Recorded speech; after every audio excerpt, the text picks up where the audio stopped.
Shalom Bapak Ibu, Saudara-saudari yang terkasih dalam Tuhan Yesus Kristus. Selamat Paskah untuk kita semua. Dan pada hari ini kita akan merenungkan bagian dalam Alkitab kita yang diambil dari Pedoman Saat Teduh 4B GKI Residen Sudirman, Minggu 9 April 2023 dengan tema Kisah Kasih yang Berkemenangan. Mari kita bersatu di dalam doa.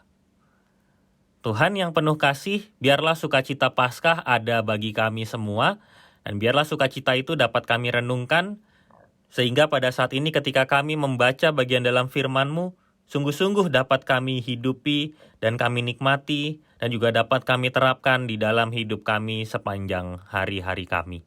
Pimpinan sertai kami ya Tuhan, di dalam nama Tuhan Yesus Kristus kami berdoa. Amin. Bacaan kita pada hari ini diambil dari Injil Yohanes pasal 20 ayat 1 sampai 8. Yohanes 20 ayat 1 sampai 8. Pada hari pertama minggu itu, pagi-pagi benar ketika hari masih gelap, pergilah Maria Magdalena ke kubur itu dan ia melihat bahwa batu telah diambil dari kubur. Ia berlari-lari mendapatkan Simon Petrus dan murid-murid yang lain yang dikasihi Yesus dan berkata kepada mereka, "Tuhan telah diambil orang dari kuburnya dan kami tidak tahu di mana ia diletakkan." Maka berangkatlah Petrus dan murid yang lain ke kubur itu. Keduanya berlari bersama-sama, tetapi murid yang lain itu berlari lebih cepat daripada Petrus sehingga lebih dahulu sampai di kubur. Ia menjenguk ke dalam dan melihat kain kapan terletak di tanah, akan tetapi ia tidak masuk ke dalam. Maka datanglah Simon Petrus juga menyusul dia dan masuk ke dalam kubur itu. Ia melihat kain kapan terletak di tanah, sedang kain peluh yang tadinya ada di kepala Yesus tidak terletak dekat kain kapan itu, tetapi agak di samping di tempat yang lain dan sudah tergulung. Maka masuklah juga murid yang lain, yang lebih dahulu sampai di kubur itu, dan ia melihatnya dan percaya. Demikianlah Injil Tuhan Yesus Kristus, berbahagialah kita yang mendengar dan melakukannya. Haleluya. Paskah bagi konteks kehidupan perjanjian lama adalah keluarnya bangsa Israel dari tanah Mesir. Mereka merayakan kebebasan itu. Tapi Paskah bagi konteks kehidupan perjanjian baru adalah tentang merayakan kebangkitan Yesus Kristus. Kebangkitan itulah yang menjadi tanda kemenangan iman bagi setiap orang percaya. Paskah membuktikan kuasa Yesus Kristus sudah mengalahkan maut. Maria merespons kebangkitan Yesus dengan sikap terkejut. Beberapa penafsir kemudian mengungkapkan bahwa keterkejutan Maria didasarkan pada rasa duka yang sedang dialami sejak penderitaan sampai kematian Yesus. Bahkan sangat memungkinkan di tengah rasa duka tersebut, rasa percaya Maria akan kehadiran Yesus sebagai Mesias anak Allah itu tertutup dengan apa yang tengah dirasakannya. Ungkapan pagi-pagi benar, Maria pergi ke kubur Yesus, menjadi pembuktian bahwa fokus Maria ada pada kematian Yesus. Simon Petrus dan murid-murid lainnya merespons berita yang disampaikan Maria dengan segera pergi menuju kubur itu.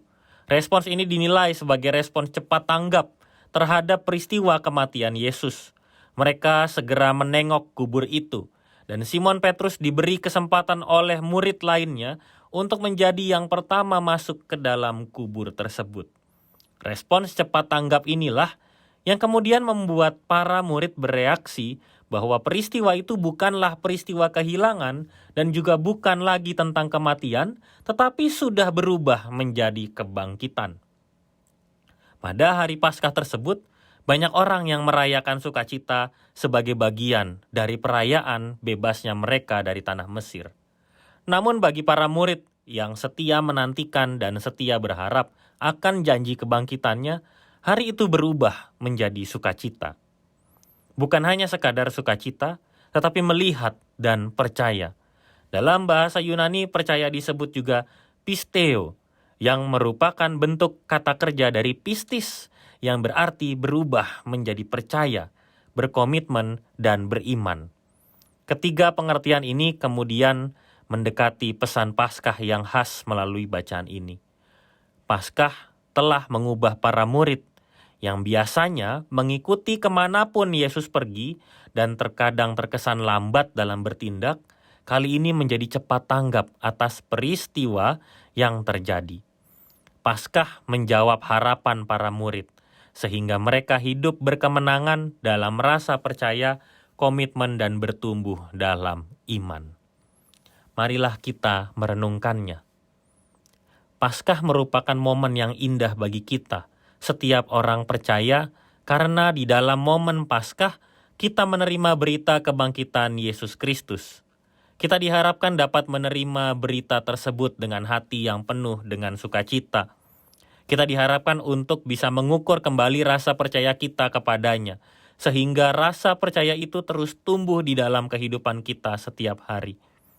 Momen Hari Paskah menolong kita untuk semakin giat, seperti para murid mengalami pisteo, yaitu percaya, berkomitmen penuh, dan bertumbuh dalam iman kepada Yesus Kristus yang sudah mengorbankan dirinya untuk menebus kita dan bangkit untuk kita.